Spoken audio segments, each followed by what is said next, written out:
Coach, speaking with Sue Bird before the game, she just mentioned, making the decision to come to Connecticut and, choosing over other schools. She joked that it was so she could do her laundry at home. But obviously she came for other reasons. Can you just talk about how she, committing at the time, changed the trajectory of the program? I think that particular recruiting was one of the more unique recruiting classes, not just in the level of talent. It's not every day that you recruit 3 Olympians, in the same recruiting class. But they all worked on each other and helped recruit each other. And Sue was definitely one of the ringleaders of that, because one thing about Sue Bird is there isn't anyone she doesn't know, and there isn't anything she doesn't know about anything. She stays current. So when she was being recruited, she was all over it with Swin and Asia, Tamika, like that whole crew. And,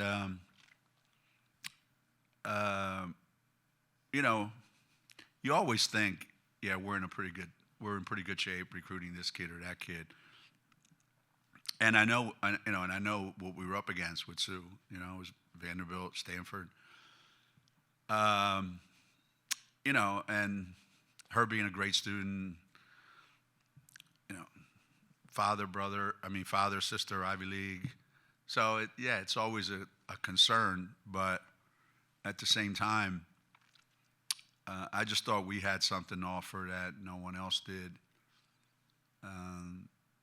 And I think we had a great relationship with her and as a coaching staff.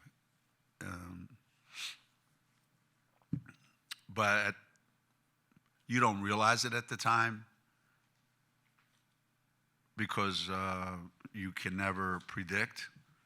But certainly that recruiting class, that decision, for Sue to come to Connecticut, eventually played out into us putting together the best basketball team of all time.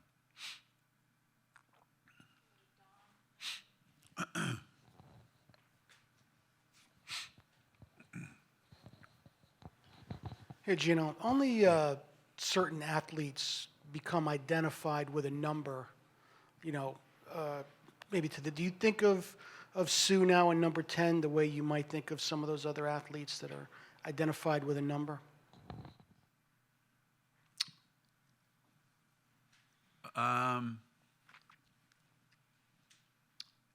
The more time went by, the more you do.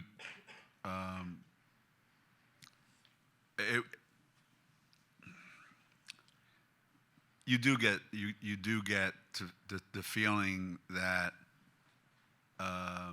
there's something special there. It was weird coaching her on the Olympic team where she's number 6, because they do it differently. But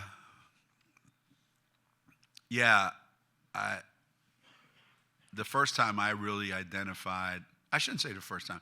There have been other times when I kind of knew. With Sue, I had no idea that this is, that her picking number 10 was going to become iconic. One of those things. For me, one of the best ones was when Nikisha Sales visited, and she asked me, "Can I wear number 42?" And that's when I knew she was coming here, because her real number was 24 at Bloomfield. But she knew that Kerry Bascom wore 24, and she didn't want to wear a former All-American's number.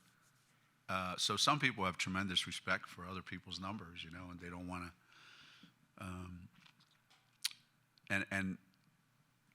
We haven't had many number 10s here. Has anyone ever asked for it and you said no? No, actually no. I never said no to anybody asking for a number, except when D wanted to be 0 or 00. That pissed me off, and I said, "There's no chance that's going to happen."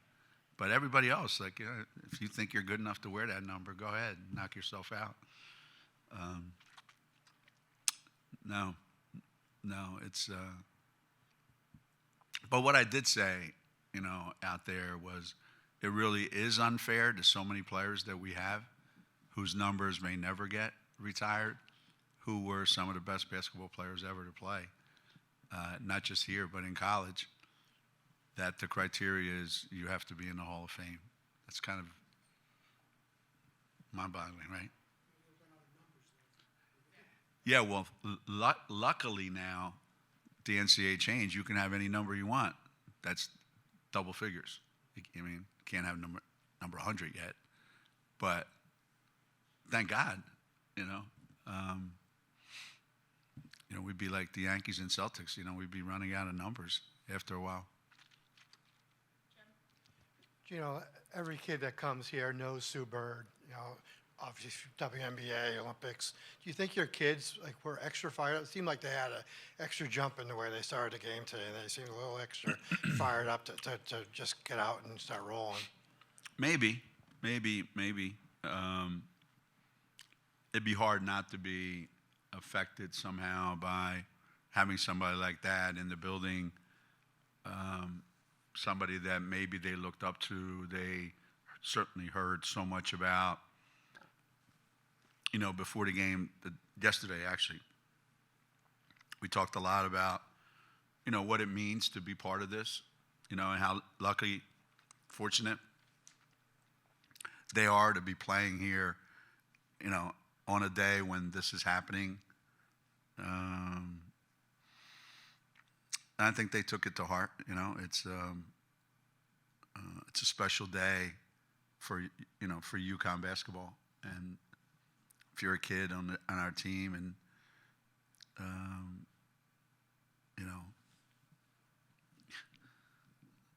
it's crazy. Even though Sue's old enough to be Khalees's mom, that's beside the point.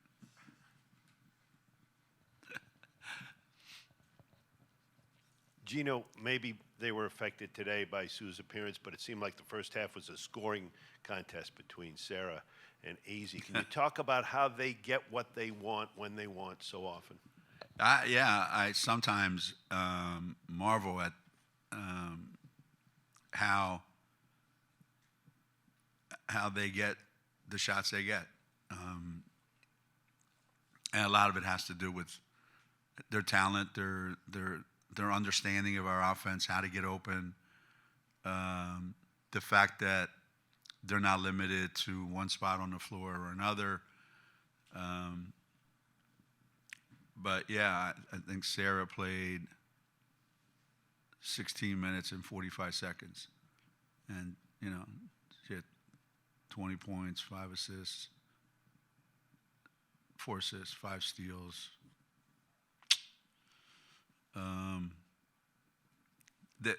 And AZ, same thing, just really, really efficient. And that means a lot more to me than anything else. Any stat, none means more to me than how efficient they are in what they do.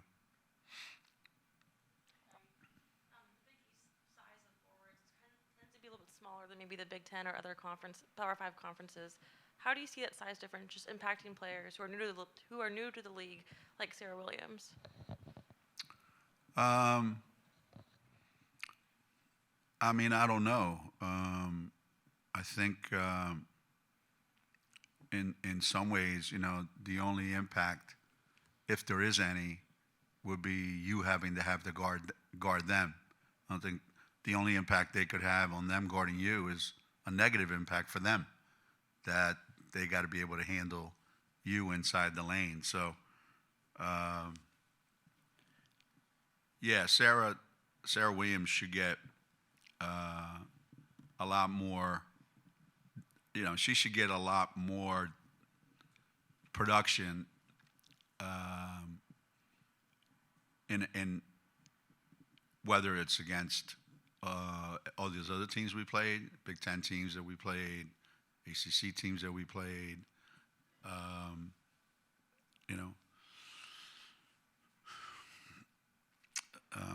She should be more productive and touch the ball more often and go rebound the ball more often. Yeah. I think that's a decision that I think she needs to embrace. I should be dominant. You got a lot of minutes for players who don't always play a ton today. Did you see anything from that group that stood out to you, and has anyone maybe emerged at all? Well, in the first half, I thought they were auditioning for the basketball version of the Bad News Bears. Like we were doing stuff that I said, I don't remember seeing this, where guys just get the ball and dribble across the court, like from one side to the other, And second half, I thought they were really good. The tough part for those guys is when they're all in there. If they go in there individually and they're still, three of the other guys or four of the other guys, they kind of just blend in and see what happens. But as you're trying to get more minutes for more players, and all of a sudden there's four of them out there together, or there's five of them out there together, they don't necessarily get an opportunity to do that in practice, So you just hope that conceptually they get it. And I thought in the second half they did. We really looked really good. That group, that second unit looked really, really good. The problem is we have a bunch of guys on the third unit too that want to play. And that's when it becomes, how do you get everybody in? How do you get all the right combinations? But today was one of the better days, except for 2-3 minutes in the first half where, yeah, man, that was rough. Coach, after the FDU win last year, you said post-game that some people just make your life better just by being in it, and you were referencing all the speeches that some of the alumni gave on the court. Is there a particular instance or story with Sue that kind of reaffirms that with you? And if so, what is it? I would say her ability to manage and have complete control of her environment the whole time that she was here. Like there was never a time when she felt out of place or at a loss, either on the court or off the court.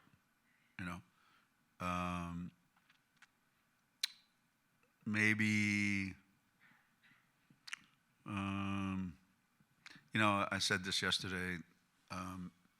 Maybe everybody remembers the Notre Dame shot to win the Big East tournament. But for me, there were other moments you saw in the highlight film that they showed today, her game against Tennessee at Tennessee her sophomore year, I think, when it just, to some people, it just came out of nowhere. But we saw that a lot.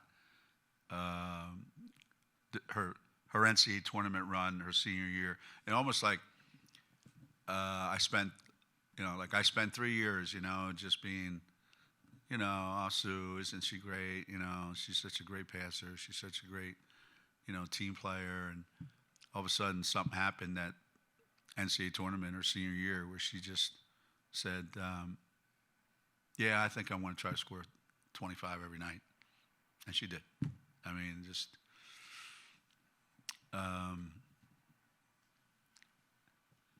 just her being on the team and knowing that we had her. And it was the same way when I coached the Olympic team too.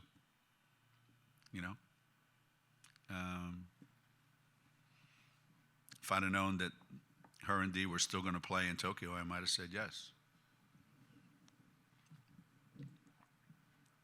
You guys have gotten and made a lot more threes these last few games than you were at the beginning of the season. Just kind of, I know you were kind of waiting for that to happen. Do you attribute that to anything specific? No, how many? What did we shoot today? 8 for 12. It's not a lot, huh? We didn't take a lot of them. But some of our free throws, we should have dribbled it out to the three-point line and shot a three-pointer. You shoot, 66% from the three-point line and 56% or 58% from the free throw line.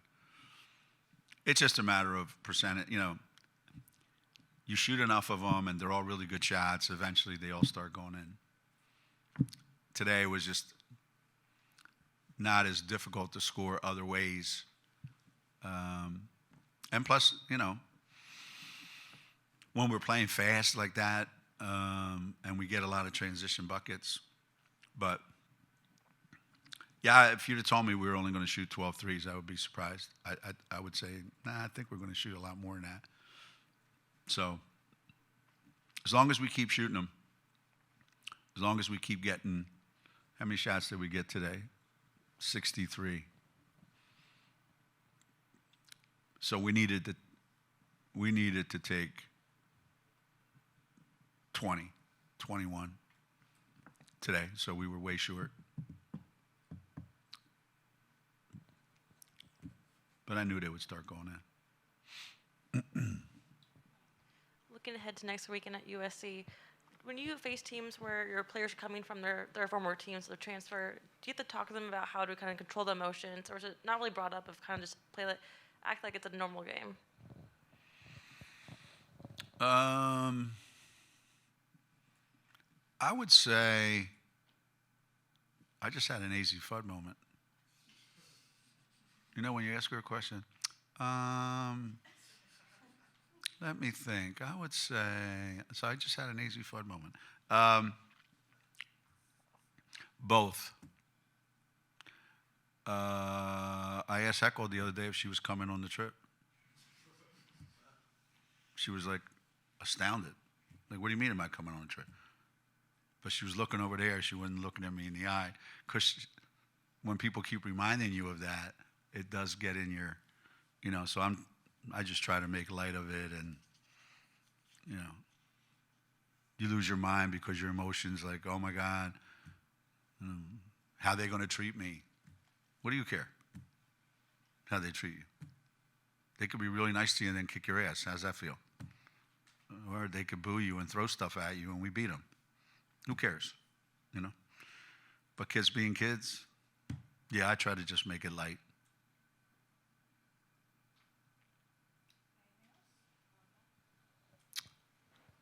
Coach, I saw you were in Sarah Strong's ear before the game during the starting lineups. Uh-huh. Is that something you can share, what that conversation was, and did she apply it? Well, it didn't come about because we were talking about, I want to remind her that if DePaul went zone at any time, we had worked on some different cuts that I wanted her to make. So I reminded her of it, and she did have a great question about how many spots would it be okay to go to, and so we talked about that. Where I wanted to see her go if they did go zone, but it never happened. It never happened. Thanks, everybody.